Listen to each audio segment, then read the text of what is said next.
Ilang beses nagpaikot-ikot hanggang sa bumulusok ang helicopter na ito sa Amazonas sa Peru.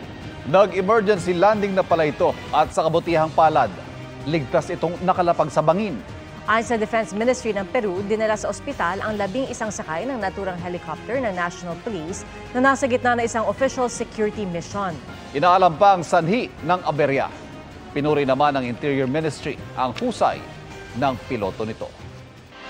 Rider sa Davao patay matapos masagasaan ng truck. At sa Nueva Ecija, 6 ang patay kabilang ang 3 menor de edad matapos mahulog ang sinasikan nilang tricycle sa irrigation canal. Yan at ang iba pang disgrasya sa kalsada sa pagtutok ni Argel Relator ng GMA Regional TV.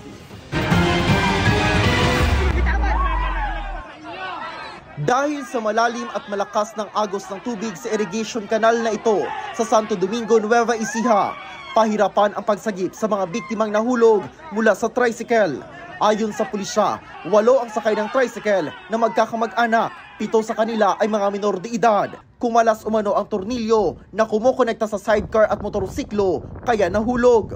Ito po yung passenger niya na galing po ng Balok Elementary School. Sinundo po niya doon.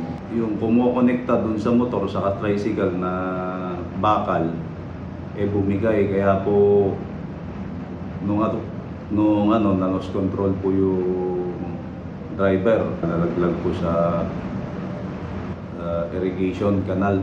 Tanging mga lubid at kahoy lamang daw ang ginamit ng mga rescuer para maipanhik at masagip ang mga biktima. Pero nasawi ang driver at 3 minor de edad. Pati 2 rescuer na nakatira sa lugar at tumulong sa disgrasya, namatay rin. Ako lang po yung nakakapit doon at unang ligtas kasi po ako lang po yung nakakita ng kuwan, malapit lang po dun sa gitna ng poste. Kung hindi lang po sana pinagawa yung irrigation, sana po may kakapitan.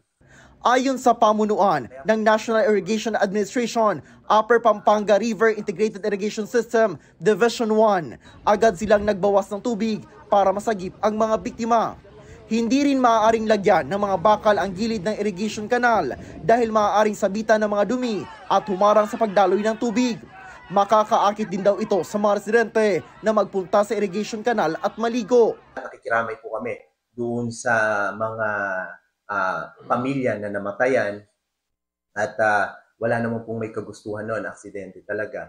And paalala rin po, pagka po tayo dumadaan sa ating mga irrigation canal roadways, wag na lang po tayong magpatakbo ng mabilis. Naiuwi na ang mga labi ng mga nasawi. Sa Tulunan, Cotabato, nakuna ng CCTV ang 2 motorsiklong ito sa isang highway.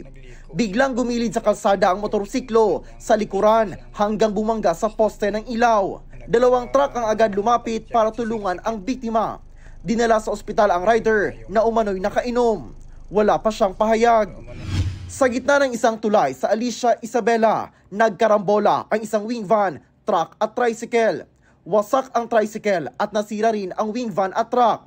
Dinala na sa ospital ang tumilapong 2 sakay ng tricycle.